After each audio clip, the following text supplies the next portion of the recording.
আবু সাইদ রক্ত দিয়েছিল কি জন্য? সে তো ছাত্র নেতা ছিল। তার রক্ত চলে গেলে সে ক্ষমতায় যাবে আশায় রক্ত দেয়নি, একটা পরিবর্তন চেয়েছিল। আজকে বিএনপি ক্ষমতা আসে পরিবর্তন ভুলে গিয়েছে। সংগ্রামী ভাই বন্ধুগণ, আমাদের এই আন্দোলন কোন দলের বিরুদ্ধে নয়, আমাদের আন্দোলন জনগণের বিপক্ষে যে অবস্থান নিয়েছে তাদের বিরুদ্ধে। আমরা সকল সময় জনগণের পক্ষে থাকি। আজকে একজন ব্যক্তির কাছে ক্ষমতা কুটিগত করার মাধ্যমে যদি আপনারা দুঃস্বপ্ন দেখেন আবার জোর করে ক্ষমতায় থাকতে পারবেন, বোকার স্বর্গে বাস করছেন। মনে করেন গ্যাস টাকা সরকারের আন্দোলনের কথা, গ্যাস টাকার নাকি পাগল ছাগল ছাড়া কেউ বোঝে না। আপনারা অস্বীকার করলেন, আন্দোলন দমানোর চেষ্টা করলেন, শেষ পর্যন্ত মানলেন, এমন ভাবে মানলেন গ্যাস টাকার হলো, আপনারা ক্ষমতা আসতে পারলেন না। জনগণের বিরুদ্ধে অবস্থান গ্রহণ করবেন না, আমাদেরকে রাজপথে আসতে বাধ্য করবেন না। রাজপথের আন্দোলনের ফলাফল সরকারি দলের জন্য কোন সুযোগ অবস্থা হয়নি, কোন সময় হবে না। আমাদেরকে অত্যাচারে ভয় দেখাবেন না। সবগুলো পার করে আজকে বয়সে আমরা এসেছি।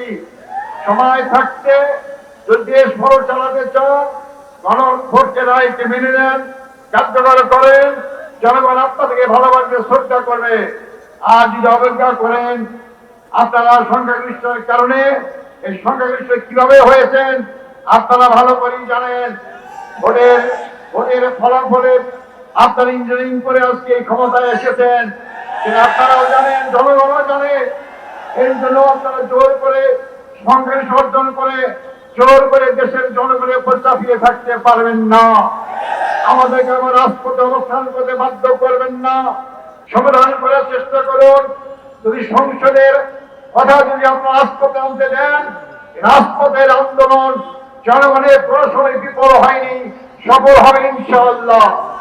একটা দল তো পালিয়ে যে একটা দেশে আশ্রয় পেয়েছে, জানি না আমরা যে সেই পরিস্থিতি সৃষ্টি করতে চান, আপনাদের জায়গা কোথায় হবে আমি তা জানি না। ভাই বন্ধুগণ, আজকে এমন এক সময় আমরা এই আন্দোলন গড়ে তোলার চেষ্টা করছি যখন দেশের সাধারণ জনগণ জ্বালানি সংকটে ভুগতেছে। আজকে আমরা সংসদে দেখতে পাই মন্ত্রী বিবৃতি দেয় জ্বালানির সংকট নাই। জ্বালানির সংকট যদি না থাকে আপনার কর্মঘণ্টাও কমাই দেবেন কেন? স্কুল বন্ধ করলে করার চেষ্টা করছেন কেন? হাজার হাজার গাড়ির লাইন কেন? তাই আপনারা বলতে চাই, অবিলম্বে জ্বালানির সংকট কাটান। শুনতে পাচ্ছি আপনারা দাম বাড়াবেন। যদি দাম বাড়ান, আমার একটা প্রস্তাব থাকবে আপনাদের কাছে। আপনাদের কাজ দিতে অভ্যস্ত, ফ্যামিলি কাজ দেন, অমুক কাজ দেন, দাম বাড়াবেন, আমাদের জ্বালানি কাজ দেবেন। সবাইকে জ্বালানি কাজ দেন, তাহলে আমরা দাম বাড়াতে করবো না। সংগ্রামী ভাই বন্ধুগণ, আপনারা জাতিকে সত্য কথা বলুন, সত্য কথা শরীরকে তুলে ধরুন, নাহলে জাতীয় পদে ক্ষমা করবেন না।